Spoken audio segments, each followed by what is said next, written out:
3.3 Construcción de hipótesis. Empecemos por declarar abiertamente que la hipótesis es parte del llamado método científico.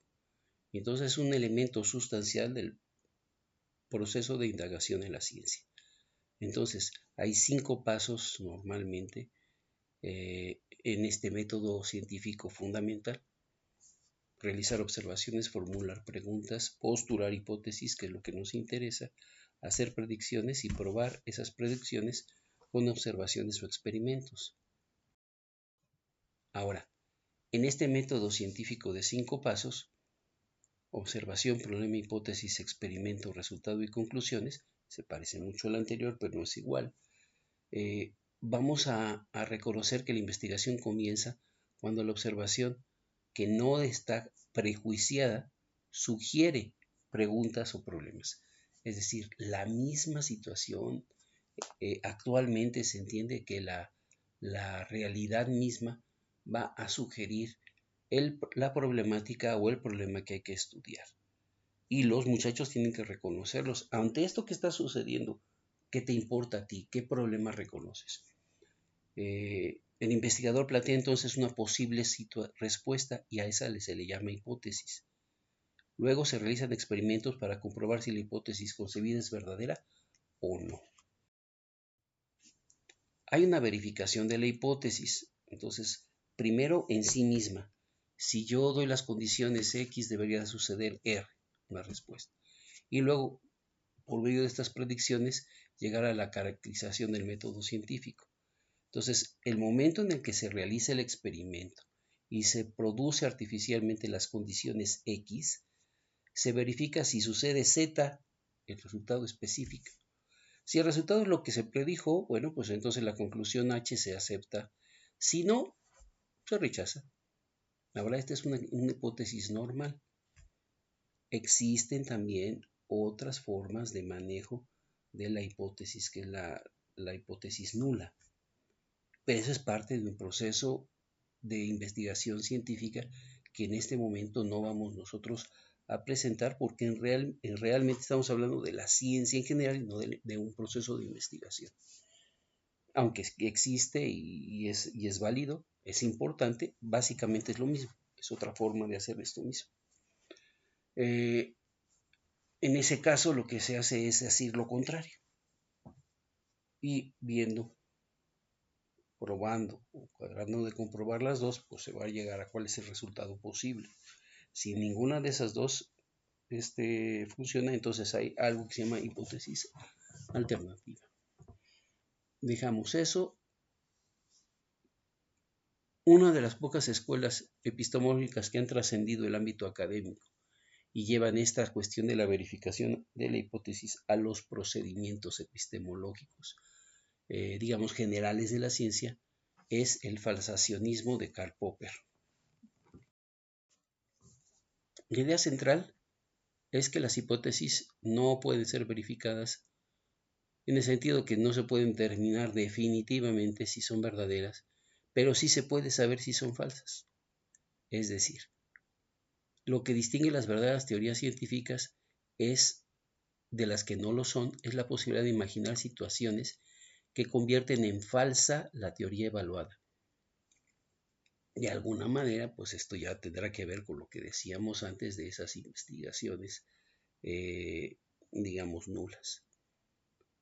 Sin embargo, si no es posible imaginar alguna observación que contradiga lo que se espera a partir de la teoría, pues se reconoce que no es posible en ese caso hacer una falsación. La teoría no es científica en ese caso porque no hay modos de saber si es correcta o incorrecta. La versión del método científico del falsacionismo se le llama método hipotético deductivo. Esto es una cosa muy importante. El proceso de investigación comienza con el reconocimiento de un conjunto de fenómenos intrigantes. Frente a la pregunta de por qué suceden tales fenómenos, los científicos elaboran una hipótesis. Ahora, se deducen consecuencias observacionales de la hipótesis, hechos, cosas, situaciones, que necesariamente deberían observarse en caso de que la hipótesis sea acertada. se siguen haciendo observaciones pertinentes y se toma nota, se revisa si estas observaciones concuerdan con lo que se deduce y se dice si la hipótesis se corrobora, pero no fue verificada o no, ha sido totalmente corroborada. En caso de que el observado, contrastación de la hipótesis, no concuerde con lo esperado, se dice que la hipótesis se vio refutada o falsada. A diferencia de la refutación, que ya es definitiva, es mortal para la hipótesis, la corroboración es provisional y entonces una falsación puede permitirnos recuperar la misma hipótesis bajo un criterio diferenciador y entonces pues poder continuar con nuestro estudio sin tener que repetir todo desde el principio. En este intento de caracterizar el método científico se presentan muchos problemas, han recibido muchas críticas, pero muchos científicos están convencidos de que proceden normalmente según dicho método. Existe el problema de reorganizar la comprobación de la hipótesis para que diga lo que me interesa. Este es un problema muy serio. De hecho, sí sucede que las investigaciones dicen, si tú le mueves poquito a esto va a suceder tal cosa y entonces en realidad pues no es que se haya comprobado explícitamente, sino que se buscó a modo la forma para que sucediera lo que yo quiero comprobar. Ahora, no hay que perder de vista que la reconstrucción del proceso constituye una idealización y normalmente implica una tergiversación y un empobrecimiento significativo del proceso. Es decir, hay algo de movimiento para hacer que las cosas hagan lo que yo digo que se hace. Hay que tener mucho cuidado porque pues ese mismo procedimiento puede simplemente pues modificar y anular la hipótesis, por lo tanto el estudio y la investigación realizada. Hay muchas metodologías científicas y entonces este solo método científico pues ha resultado ser insuficiente.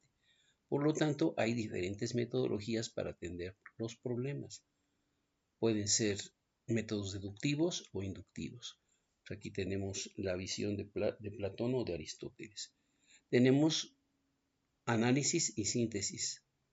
Métodos experimentales, axiomáticos, observacionales, matemáticos, de medición, de clasificación, heurísticos, computacionales o basados en la comprensión. Sin embargo, nosotros rescatamos como más específico para nuestro estudio el hipotético deductivo que ya hemos explicado. Ahora, ¿existe algo en común a todas las investigaciones científicas más allá de la diversidad metodológica? Este es un problema muy serio porque las preguntas que se plantean los científicos son preguntas a las que a todos nos surgen frente a aquellos fenómenos que nos intrigan. Solo que las preguntas científicas suelen formularse con más precisión y pueden dar lugar a una investigación por todo el procedimiento, digamos, continuado y estructurado que se está realizando en torno a una pregunta determinada. ¿Qué podemos decir en cuanto a la hipótesis, la creatividad y el diálogo científico? Las hipótesis surgen a partir de un acto creativo que se nutren de distintas fuentes y recurre a diferentes modos de pensar. Es decir, una hipótesis puede surgir por un razonamiento analógico. ¿No será que X sucede de un modo semejante a como sucede Y? Y bueno, de esa manera podemos nosotros crear o buscar nuevas hipótesis diferenciadoras. Es decir, no hay una sola forma de hacer una hipótesis.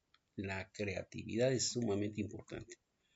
Un químico reconocido, Auguste Kekulé, concibió algunas hipótesis a partir de sueños en 2 ocasiones y las documentó. Dice que concibió la estructura cíclica de la molécula de benceno tras soñar con una serpiente que se mordía la cola. Bueno, hay que buscar la forma de que la creatividad nos ayude a no dejar estática la ciencia. Esto, sin embargo, no es una sola forma de ver y no puede quedar como está. Los investigadores reconocen en una buena hipótesis una forma de intervenir sobre el mundo. Y al hacer este experimento, una simulación informática, un análisis comparativo, pues evalúa la adecuación de la hipótesis. Pero eso no va a ser muy importante mientras no se comunique al resto de la comunidad científica a través de muchas cosas que pueden ser artículos publicados en una revista especializada, la presentación en una reunión de especialistas, puede ser una presentación, digamos, al público general en una obra de divulgación, por la enseñanza, a otros estilos textuales. Entonces hay que ver que hay diferentes pasos para que este método, esta presentación de la hipótesis, pues no se confunda y que no influyan mutuamente como diciendo, yo hice esto y también al mismo tiempo en tal lado hicieron una hipótesis parecida, prácticamente igual. Entonces, aunque esto sea cierto, deberíamos como de saber reconocer y demostrar procedimientos e investigaciones a través de hipótesis seguidas y comunicadas en un diálogo continuo de preguntas, hipótesis, observaciones y argumentaciones. Quiere decir que actualmente la ciencia no se hace solo, es de un grupo, es de equipos, y a veces de equipos que están en diferentes lugares del mundo, pues gracias a estas oportunidades que la tecnología nos da el día de hoy. El aprendizaje y la investigación científica. La mejor manera de familiarizarse con los métodos científicos es practicarlos.